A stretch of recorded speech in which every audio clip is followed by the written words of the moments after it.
Oi, gente, tudo bom? Bem-vindos novamente ao programa Cinema Periférico até o Fim dos Tempos. Hoje estamos aqui na Biblioteca Prefeito Prestes Maia, estou com Davi.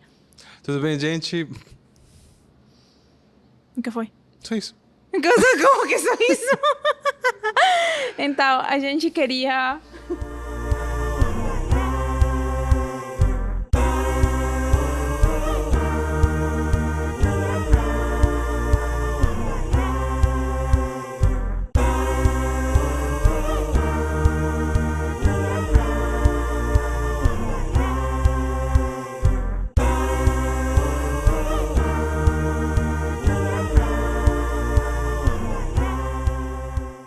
Então, a gente queria, antes de mais nada, desejar para vocês um feliz ano novo. Esperamos que seja 2025 repleto de amor, de felicidade, de muita prosperidade.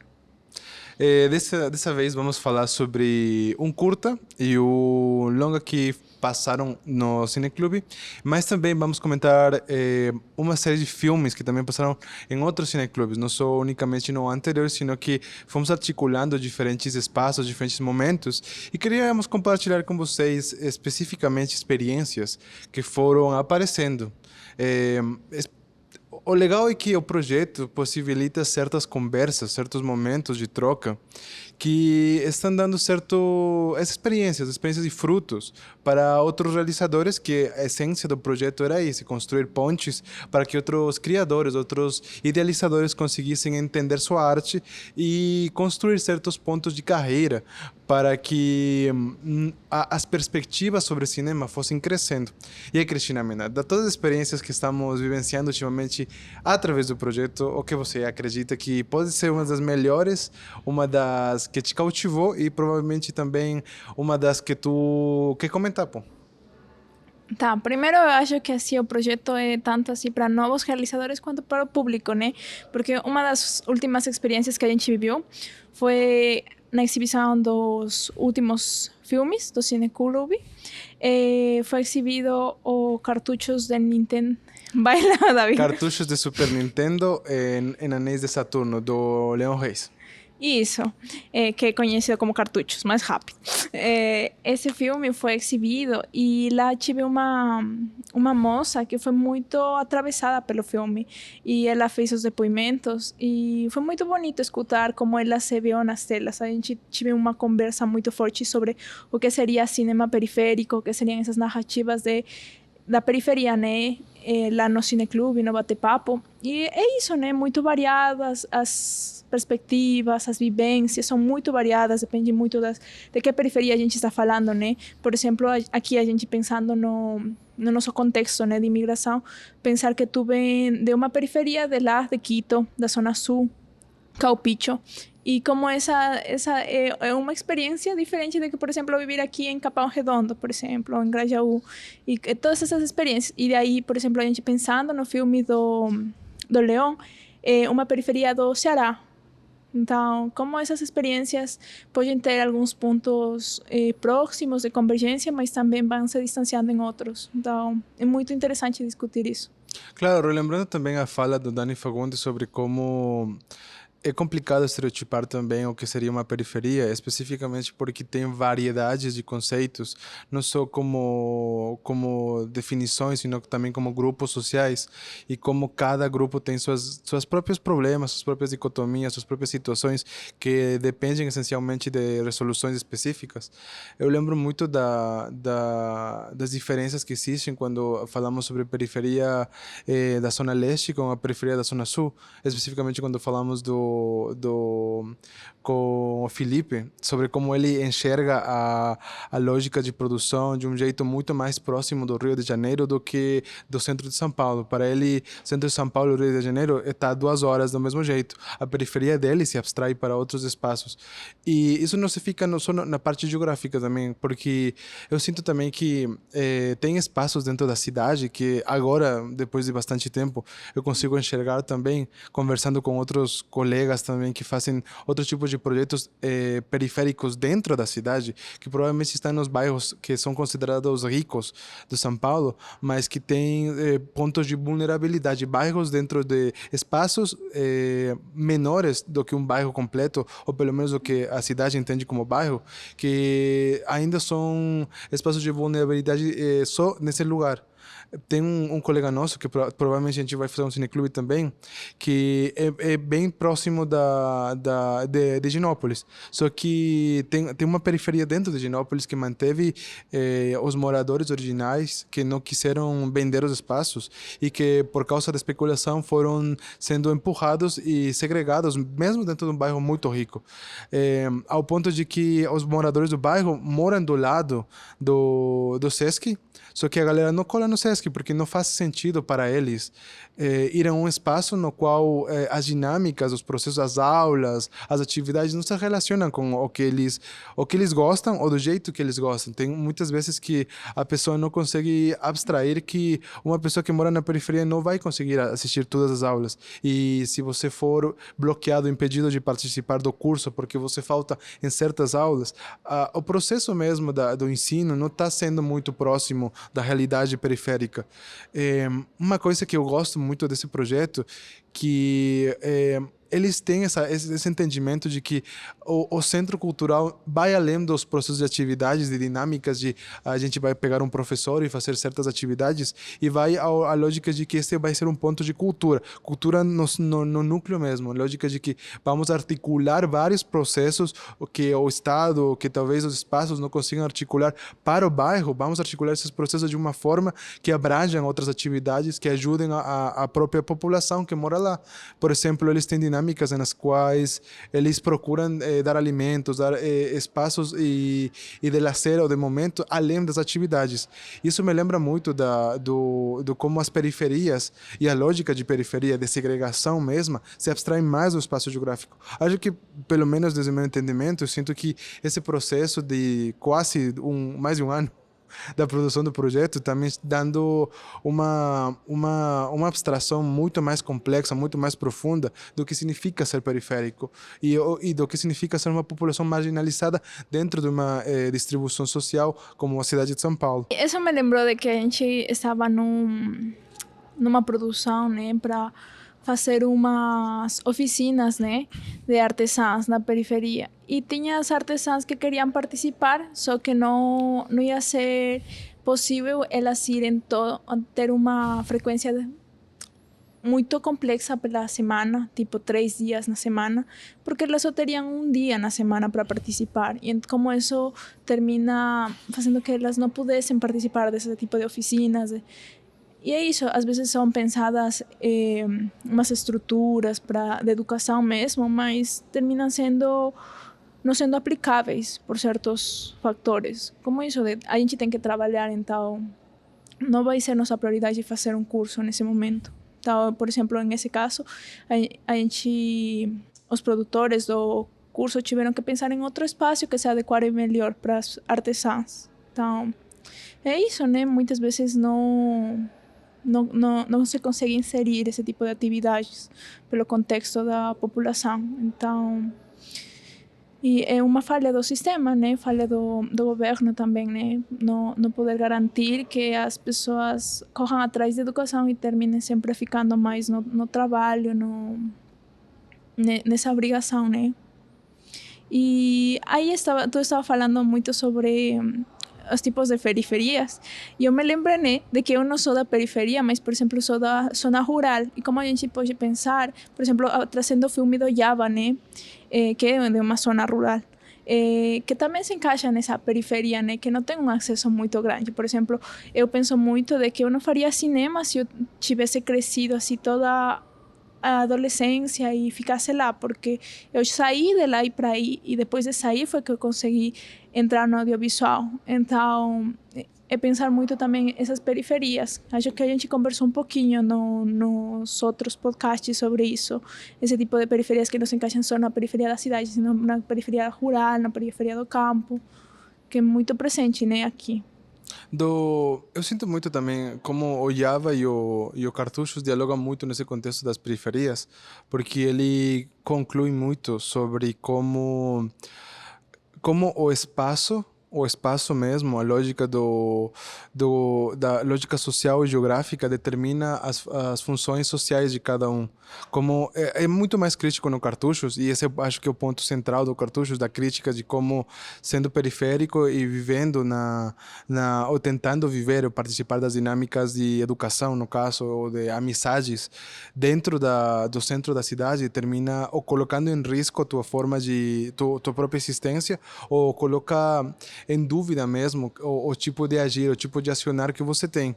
Ah, quando você falou sobre aquela menina que entendia as dinâmicas ou que pelo menos foi atravessada muito fortemente pelo filme, ela comentou esse lado sobre a perspectiva de que o que atravessa ela foi esse processo migratório de talvez eu estou saindo no mesmo estado, saindo do interior para a cidade, esse êxodo rural, só que já afeta muito essa dinâmica, porque a lógica do entendimento do que é amizade, a lógica de entendimento de quem tu pode depender, varia muito. E o Java articula muito sobre como o grupo social, as conexões sociais, a estrutura social determina muito a forma em que tu é tratado e a forma em que tu aos aspectos de possibilidades que você tem. Ainda que você tenha conhecimentos próprios que vão além do processo, muitas vezes ser ignorado. E essa é a dinâmica que no Cartuchos é crítica de um lado, mas no Java fica escancarado e mais dinamizado. A gente pode começar falando um pouquinho a sinopse, né? Acho que Aí eu posso começar com Java e tu fala de Cartuchos. pode ser. Tá. Então, o Java é um filme de Burkina Faso, é um filme de 1989. Eu não vou conseguir falar bem o nome do diretor, mas Idrissa Drago. Vou ver online. Aí na edição Idrissa Ouedraogo. Idrissa Ouedraogo. Idrissa Ouedraogo. Ouedraogo. Isso, então,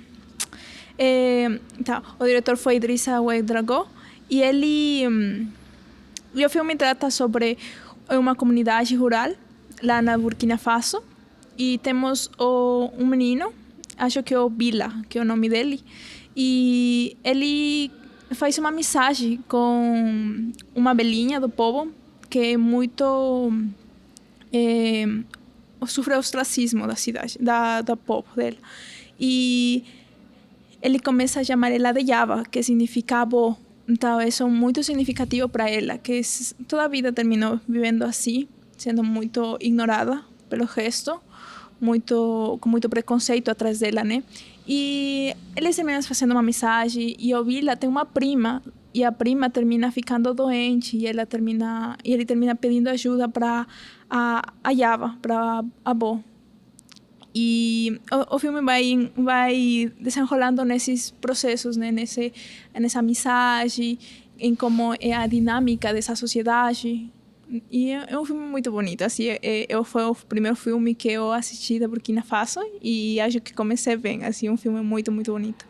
Qual aspecto tu acha que tu sente, pelo menos, que separa muito, ou pelo menos separa da produção normalmente enxergada no mainstream e nas produções brasileiras comuns que a gente termina assistindo?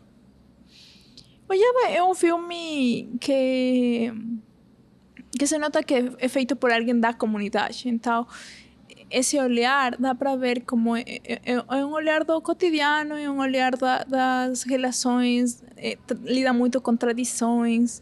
Então, dá para perceber quando um filme é feito de uma forma rasa, usualmente quando é com um olhar externo, quando é um olhar já que vai muito para tentar atingir a população geral, a massa, né? Então, usualmente tende a ficar muito superficial a narrativa. Não sempre, né? Mas tende a. E aí fica muito problemático, né? Que as narrativas ficam muito superficiais e os personagens, por exemplo, os personagens são muito complexos, assim. Tem um personagem de um bêbado que é o cara que mais, tipo, representa essa essa mente mais aberta, um menino inteligente, mas é um bêbado. Então, são duas dinâmicas contraditórias. E ninguém acredita nele porque é um bêbado, mas ele tem a razão. E ele está certo nessas lógicas que ele fala.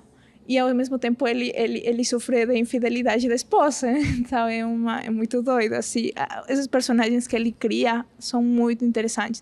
E tem... Depois eu fui lá e assisti outro dos filmes dele. Acho que... Não vou lembrar. Como é o nome? Procura aí. Acho Itali. É um filme que trata... É na procura da... No, Questão de honra. questão de honra, isso. Mas ele tem outro nome, não tem? Qual que é o nome? Não sei. Tá, mas em português é questão de honra. Mas esse... Tilaí. Como? Tilaí. Tilaí. É outro filme que eu corri atrás. E ele usualmente, né, lida muito com... Eu vi as entrevistas com o Idrissa. E ele vem de uma comunidade rural, então é um tema muito central nas suas narrativas. E nesse filme também tem 3 dos atores, a menina, que é a prima do Vila, que não vou lembrar o nome, o pai do menino, e acho que a mãe do menino também atua nesse filme, então ele gosta de trazer alguns atores. E a menina, eu amei essa menina, a atuação dela, assim, muito bonita. O menino também arrasou no filme. Gostei bastante, assim. Acho que é isso, assim, dessa diferença desses filmes que são mais para o mainstream e desses filmes que se nota que tem um apelo também do que a gente é atravessado, né? De que nos atravessa como cineastas quando a gente quer fazer um filme. Eu vou falar também sobre o Cartuchos. O filme é gravado, ou pelo menos a lógica que foi feito nas periferias de Fortaleza, mas o filme também atravessa na lógica de que alguém está tentando chegar no centro, encontrar com amigos.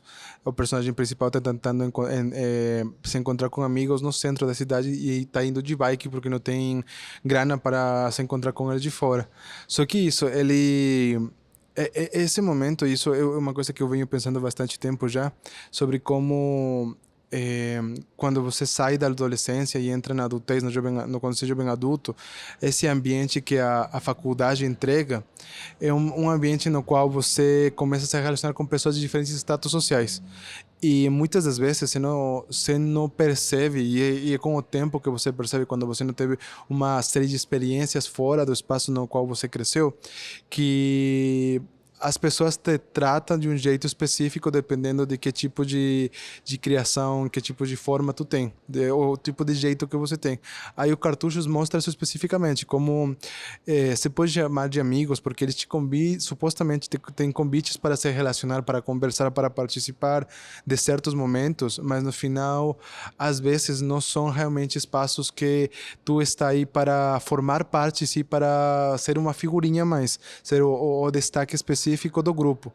Aí o Cartuchos critica esse espaço, e eu falo que o Cartuchos critica esse espaço e não falo narrativamente dele, porque é uma viagem. Quando a gente mostrou o filme, a galera comentou que o filme era uma viagem que parecia uma viagem de LSD, porque é uma viagem mesmo. Ele não tem uma narrativa específica, estrutural, sino que ele viaja em diferentes estratos, diferentes espaços de abstração. E o que eu posso especificar, talvez, é que o filme tem 2 momentos. Um momento em que é a personagem principal e talvez o alter ego, o seu próprio racionamento, tentando explicar para ele a situação, ou talvez uma abstração da realidade, tentando falar para ele as opções que ele tem e talvez uma chamada de atenção para que ele entenda mais ou menos onde ele vem.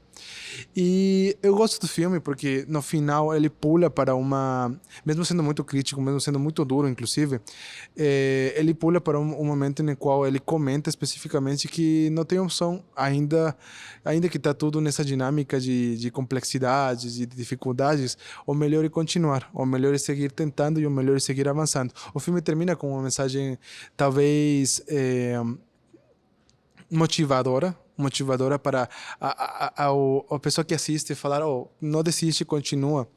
E eu sinto muito que, pelo menos, o filme transmite essa positividade de eu vou ser crítico nesse momento, eu vou ser drástico e até certo ponto intelectual quando ele fala do Griffith e critica o filme do Griffith, mas a partir dessa estrutura, a partir dessa abstração, eu também vou te falar, continua a seguir por esse lado que vai dar certo. Cris, o que você acha do filme, então? Vai. Não, não. O filme, na geral, assim, foi uma experiência, foi uma viagem esse filme. Assim, eu estava lendo comentários no Letterboxd e era assim, para sentir mesmo esse filme, para ser atravessado de diferentes formas. Eu gostei muito, né, essas críticas que o filme faz, esse monstro, por exemplo, que aparece, é um monstro que nunca é revelado completamente, mas está aí perseguindo, né?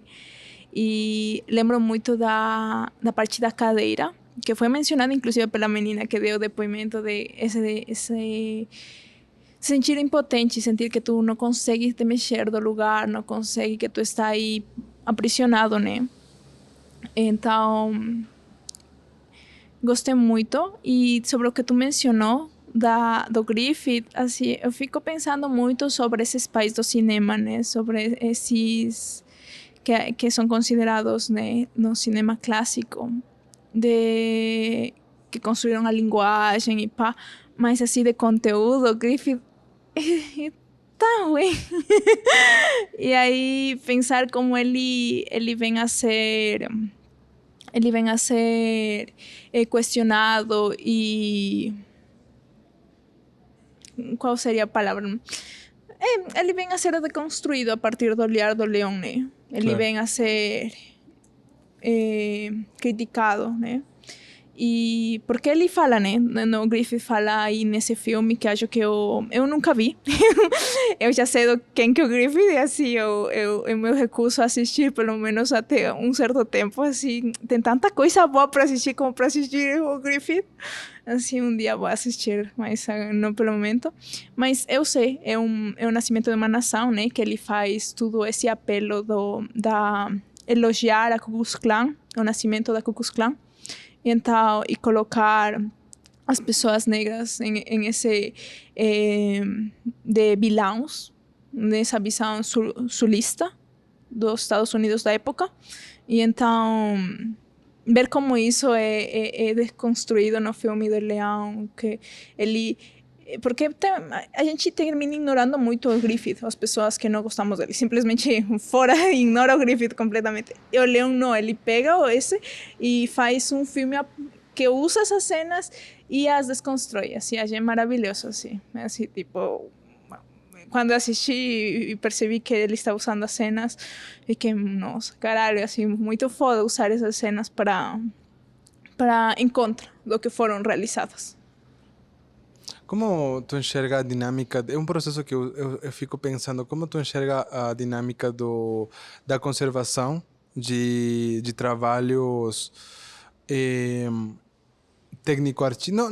Não só a conservação, sino a promulgação e talvez a honorificação de trabalhos de pessoas que foram abertamente ou racistas ou abertamente eh, eurocentristas, não sei se talvez a palavra, mas que de alguma forma afetaram a história da arte ou que afetaram especificamente a história da arte. Por exemplo, tem um comentário bem desconhecido talvez, mas a Einstein, o cara é considerado um dos maiores o maior cientista do século passado. Só que o cara cresceu no mesmo momento do evolucionismo social. Então ele acreditava especificamente ele comenta que o brasileiro promédio está muito atrasado naturalmente ao argentino, segundo ele.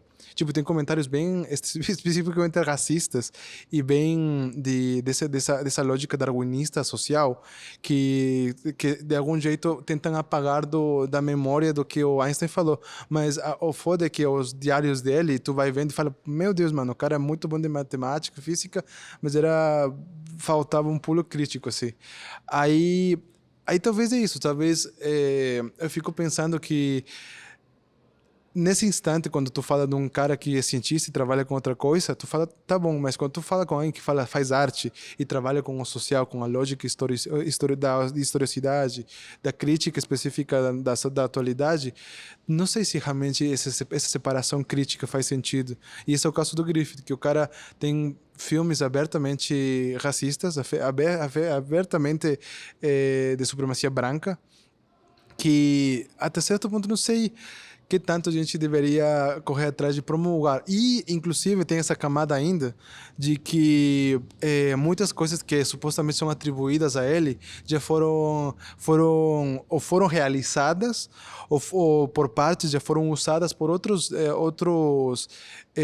realizadores, e o contexto que deu luz a ele foi o mesmo que deu luz ao Edison, por exemplo, que é o sistema racionalista capitalista que fala, não, esse cara é legal, ele está promulgando os valores que a gente tem, vamos vender a ideia dele que ele foi foda. Aí tem essa dinâmica. O que tu acha, Cris? É que essa é a lógica das patentes, né? Assim, a gente pensando, por exemplo, o Edison, começando também aí com, que tu já mencionou Edison, né?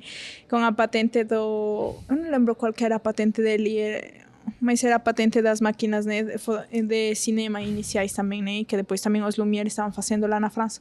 Então sempre foi uma briga, inclusive tem essa história que acho que Le Prince, acho que é o nome do cara, que ele já tinha feito a primeiro filme e depois ele sumiu quando ele ia patentear o filme.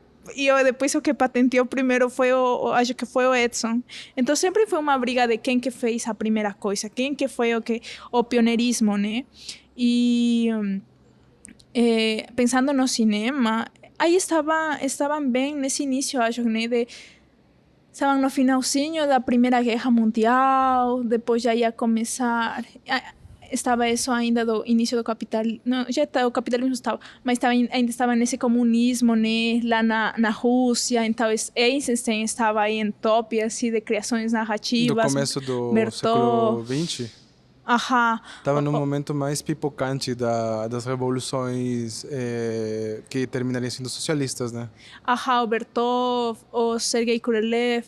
Então estavam muitos cineastas russos aí fazendo. E também tinha uma escola britânica, também tinha uma escola de cinema, que eu não vou lembrar o nome, mas eles também, por exemplo, tem essa do gato, que tem uma cena de um close-up no gato, assim, e os primeiros close-ups, as primeiras, assim, nesse entendimento da linguagem cinematográfica, né? Mas muitas coisas são atribuídas ao Griffith, e porque foi o estadunidense que estava nesse pioneirismo desse desenvolvimento da linguagem cinematográfica. A gente também pode pensar, eu gosto também disso, de pensar, né, como eles estavam, a lógica que eles tinham, né? Por exemplo, a gente pensa no Georges Méliès, né, que também ele é muito querido, e eu também amo muitos filmes, gosto muito do filme do Scorsese que ele fez em tributo, né? Da Hugo, né? Hugo, ao Méliès e tudo. E ele terminou morrendo no esquecimento, né? E dos filmes queimados para a guerra, para fazer munições para a guerra. Então, mas se a gente pensa no seu filme mais conhecido, que é A Viagem à Lua, esse filme também tem uma visão colonialista. Essa discussão a gente já teve várias vezes com várias pessoas, e sempre magoa a pessoa quando ele... Porque é um filme fácil de abstrair, é fácil de assistir porque é curto, e quando tu assiste ele, tu sente que tu tá estudando cinema clássico. Mas quando tu consegue abstrair o lado colonialista que ele tem, e é doido porque vem de um cara, tu esperaria que não fosse tão colonialista, de alguém que cresceu nos Estados Unidos da época, né? Mas o Méliès, porque o Méliès era do norte, né? O Méliès era francês. Por isso, mas ele morava no norte, não morava? O Méliès era francês? O Méliès é francês. Se ele é muito engraçado porque o Méliès queria fazer filmes e os irmãos Lumière não queriam, porque os irmãos Lumière não tinham essa visão da patente que tinha o Edison, porque o Edison era um comerciante.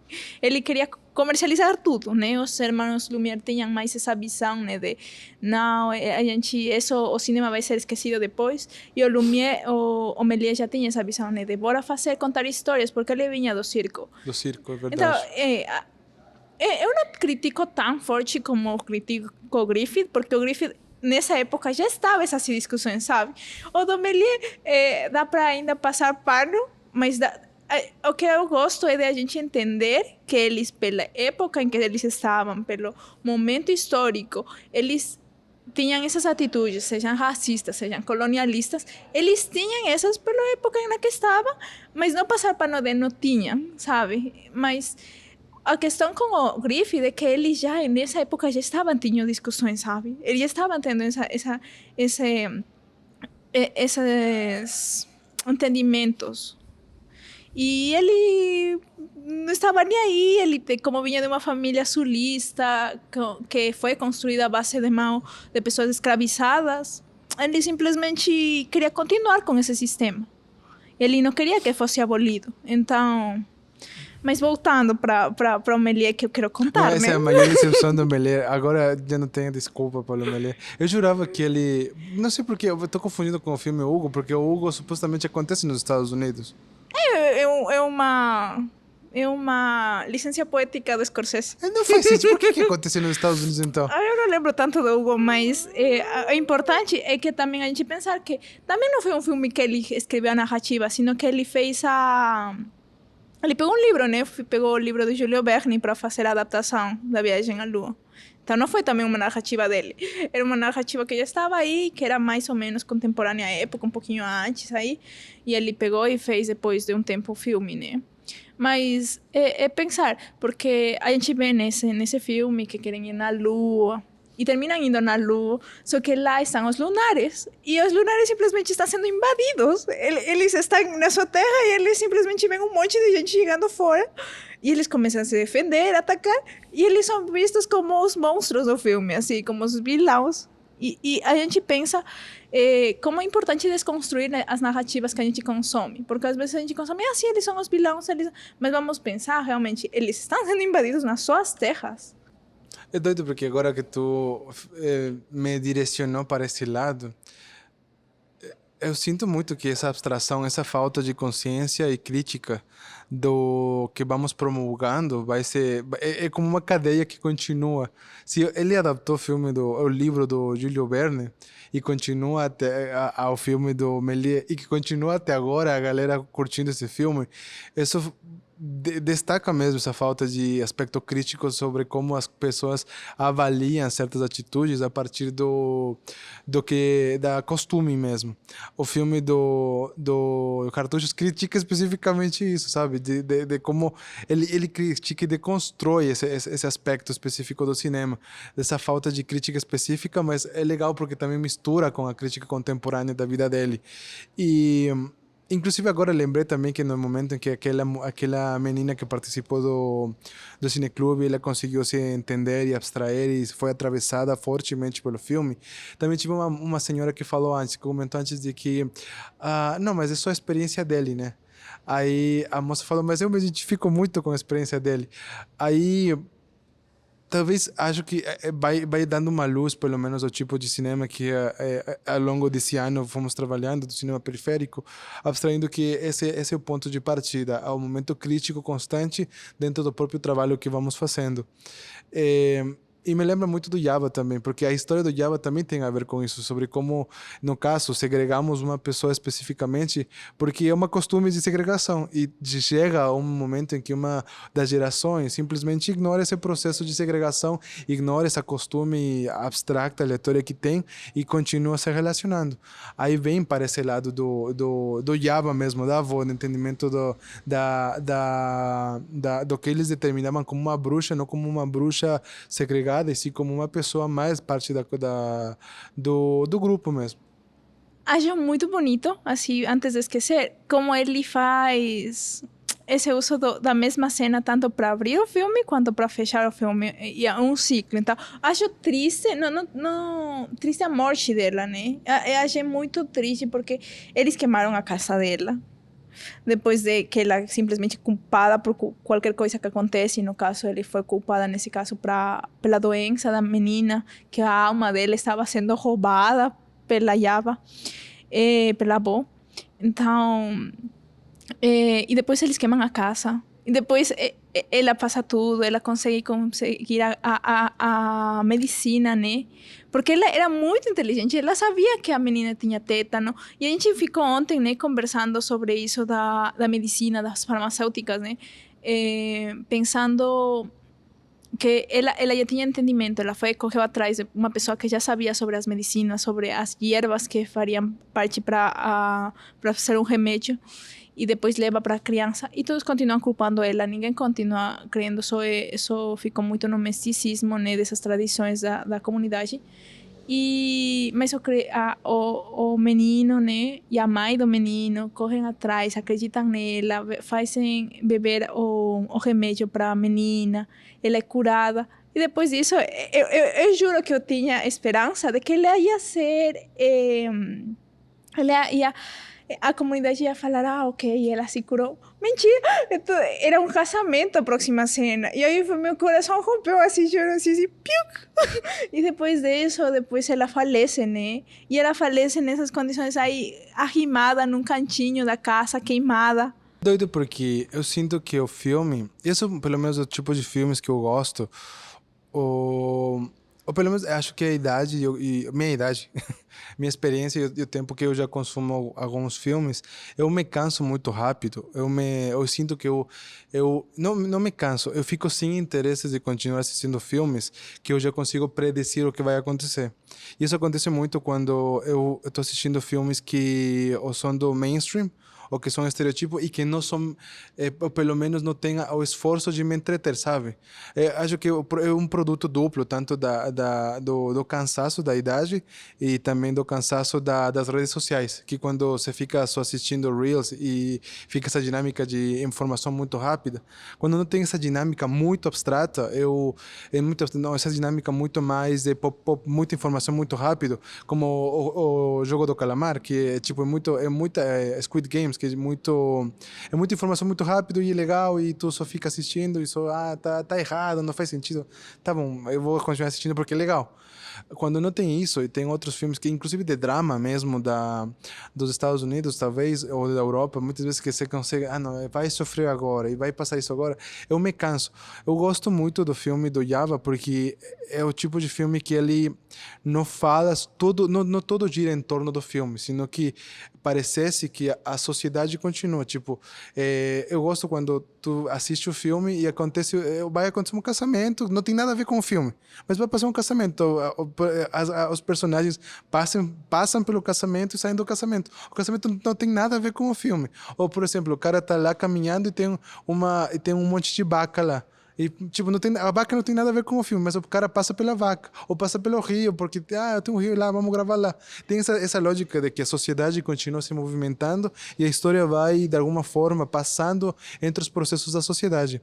E eu gosto muito disso, porque quando chega o momento de morte, que é o momento mais dramático do filme, da morte da Yava, o filme não é dramático, não é, e até certo ponto talvez a palavra seja muito drástica, mas não é grosseiro com a morte. A morte acontece como um processo a mais dentro dessa dinâmica. Então, quando ela morre, eles entendem, abstraem e chamam a pessoa que pode ajudar. E a vida continua e o processo continua. E não é como que é um dramático de que um plano de detalhe do cara chorar. Não, mano. Vamos fazer direito. O que eu acho maravilhoso é que ele pega um quadro geral deles construindo um túmulo para ela e tem esse processo de respeito para o falecimento dela. Eles sabem que eles não podem enterrar ela no cemitério. Então, essa dinâmica mesmo abstrai o processo de que a sociedade continua. E essas histórias são as que eu gosto, porque não parece que quando tem muito essa promulgação de que os filmes, supostamente, você vai no cinema para esquecer da vida. Talvez não necessariamente, sabe? Talvez você vai para os filmes e tu pode ter uma experiência além da própria existência, uma abstração além da própria existência que fale sobre a tua existência. E eu sinto muito disso do filme, pelo menos os últimos filmes africanos que a gente foi assistindo, o Mami Wata também transcende esse processo, que é uma abstração muito específica do momento histórico de um povo, mas que dialoga comigo porque dialoga de uma sociedade, de processos sociais que acontecem. Não sai de uma história do além, uma dinâmica de 3 atos já talvez envelhecida ou promulgada já para o envelhecimento. E uma coisa que eu gosto muito também do filme do Java, eu gosto também qual é o nome do Franco, o diretor? Djibril Diop. Eu gosto dos filmes dele, só que eu acho muito forçado que por mim, a decupagem e a montagem é muito forçada, ou é muito clássico cinema africano, de colocar a primeira cena e a última cena sendo a mesma. Eu sinto forçado às vezes. Mas no filme porque, não, no filme do último podcast que a gente falou me fugiu o nome Qual filme? O Hienas. É muito forçado. Não tem nada, não tem a menor ação. Mentira. É muito... É muito... É muito sutil, assim, que supostamente são os mesmos que chegam no bar. Mas no filme do Isidra, a cena, são os meninos correndo e depois é os meninos caminhando devagar, porque parece que dialogaram a primeira cena do último.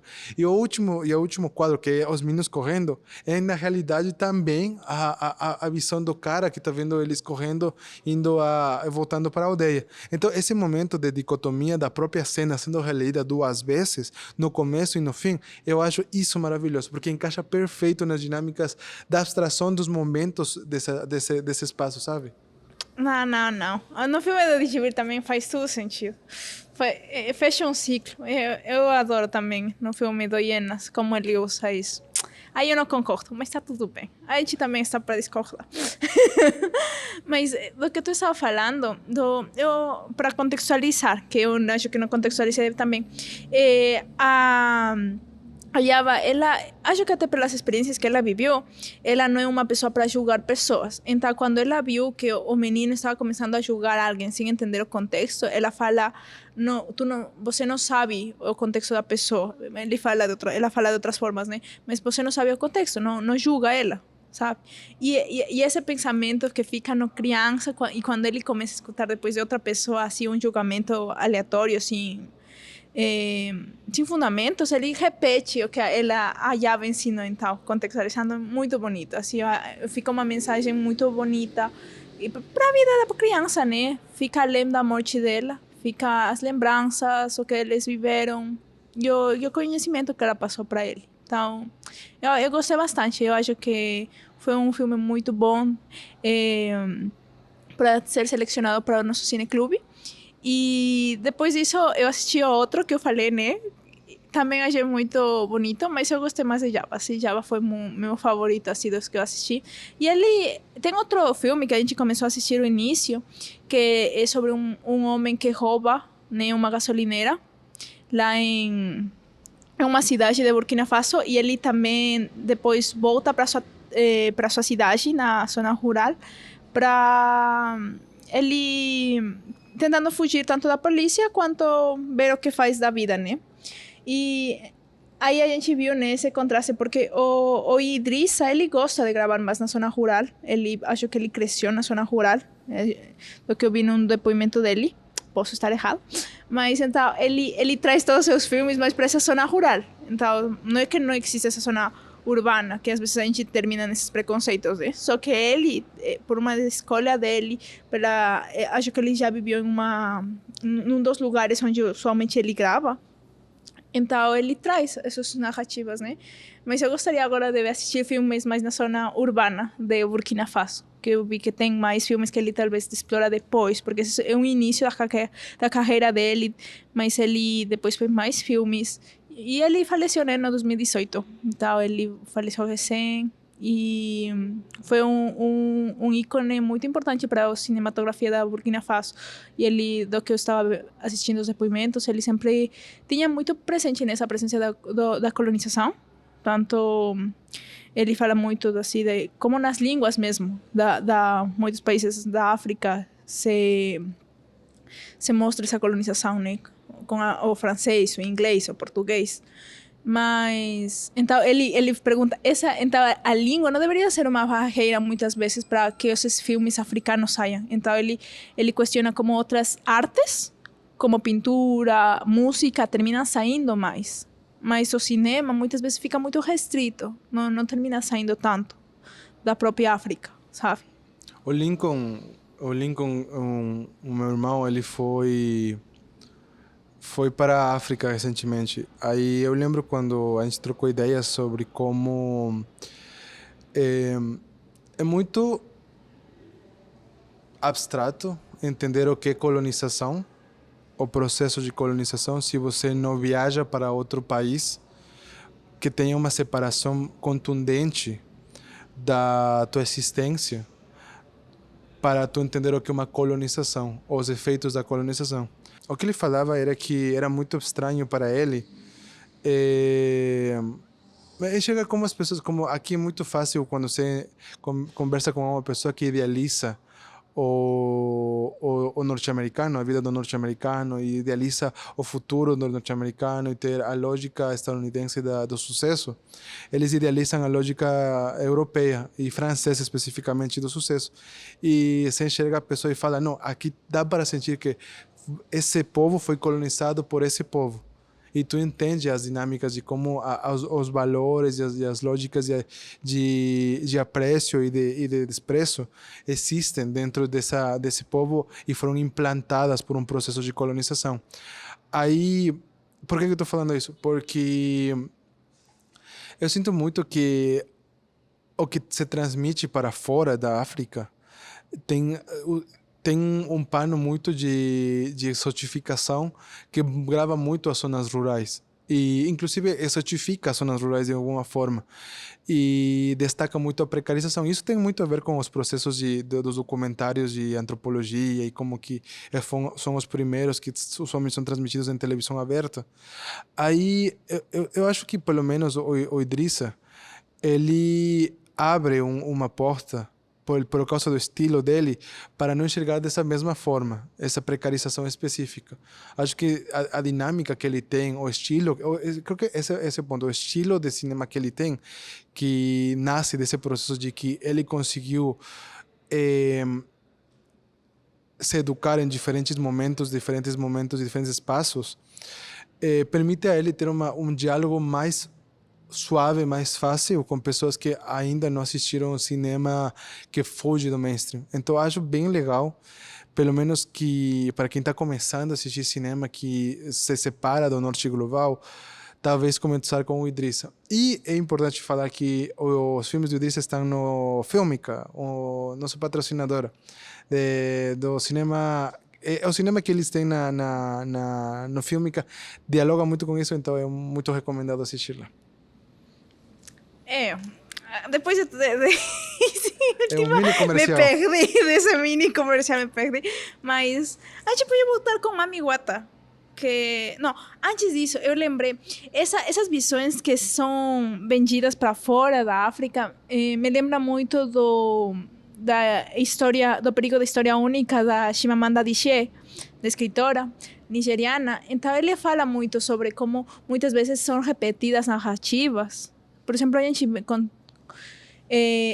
as narrativas que a gente consome, que são vendidas para nós sobre a África, muito nesse lado da pobreza, muito nesse lado também das tradições, mas usualmente sempre de fora, né? E depois, quando tu vê um filme feito lá, tu percebe, o sea, a riqueza da população, a riqueza das narrativas que existem, sabe? Que vai muito além do que muitas vezes a gente termina consumindo.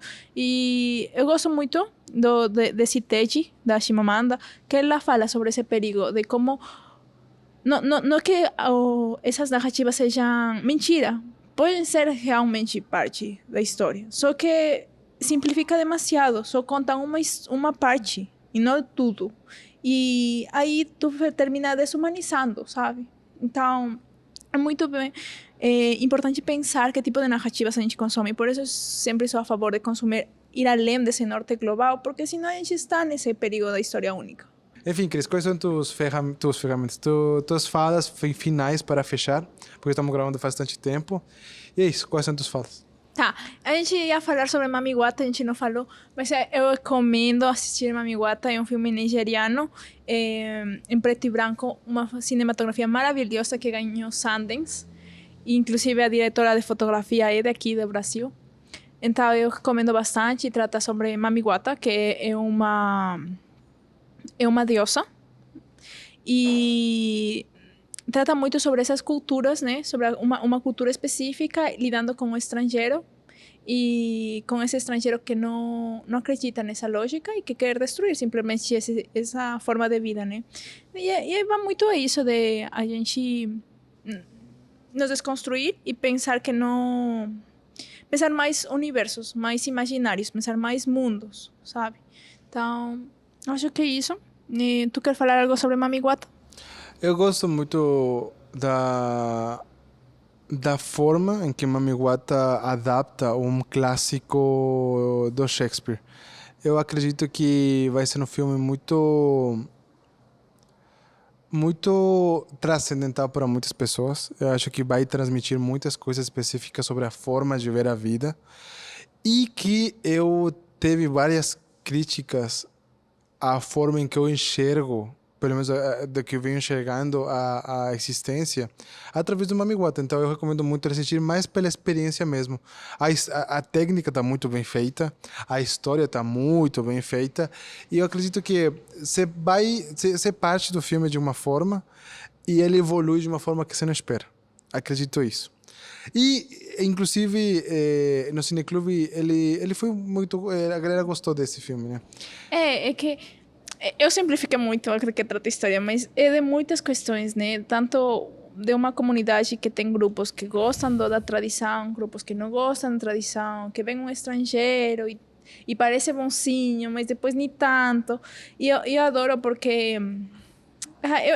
eu vou dar spoiler. Não, é melhor só falar que Melhor está não dar disponível no nossa Filmica. patrocinadora, no Filmica. Não, mas é muito bom esse filme assim. E os grafismos indígenas, porque é uma comunidade indígena, uma comunidade originária desse lugar, né, da Nigéria. Já estamos na hora de ir embora. Eu só vou falar que nesse mês de janeiro, nesse mês de fevereiro, vamos ter Cineclube toda semana. Vai ter churrasco toda semana e vamos percorrer diferentes partes da cidade. Ainda em janeiro vamos participar no Ibira Lab, perto do Bloco do Beco, dando uma oficina muito especial que vai transmitir informações sobre a produção periférica em outros continentes. Espero que vocês participem também e também vamos ter outras dinâmicas que aos poucos vamos ir diluindo nas nossas redes sociais, então eu espero que vocês sigam a gente. Cristina, quais são tuas recomendações, dicas? Sabe, antes da gente finalizar, eu estava lembrando que a Kiarostami, porque esse filme de Java é sobre uma criança. Eu estava lembrando do filme da casa do meu amigo, de Abbas Kiarostami, que é outro filme que também é muito bom, de um filme iraniano, de um cineasta iraniano. Se tem um filme que você... Essa é a dica que eu sempre dou. Se você tem um dia triste, um dia que você fala, que dia de bosta que eu tô tendo, tem um filme que você tem que assistir, que se chama A Casa do Meu Amigo, do Abbas Kiarostami. É um filme iraniano, mas é o melhor filme para você assistir quando você está triste. É o melhor, não tem opção. Tipo, você pode gostar de cinema mais hollywoodiano. Assiste esse filme. Assiste esse filme. Abbas Kiarostami é um gênio da... em paz descanse, né? Já faz tempo que ele faleceu. Ele era um gênio da crítica e da lógica da sociedade. Todos os filmes dele são bem pesados, exceto os filmes que ele fala sobre crianças. E esse filme, se você gosta de Home Alone, sei lá, gosta de filme de criança, esse filme é muito bom. E é isso, gente. Essa é a dica. Esse, Mami Wata, e qual mais? Pelo momento é esse. O novo álbum do Bad Bunny, que se chama Deveria Haber Tomado Mais Fotos. Por que que um álbum de trap e um álbum supostamente muito mainstream, mas ele fugiu do mainstream e fala sobre Porto Rico, sobre como ser criado em Porto Rico, e a família tá odiando, todo mundo tá odiando esse álbum novo, mas vale a pena. É isso, gente. Beijo e até semana que vem. Até semana que vem, gente. Beijos.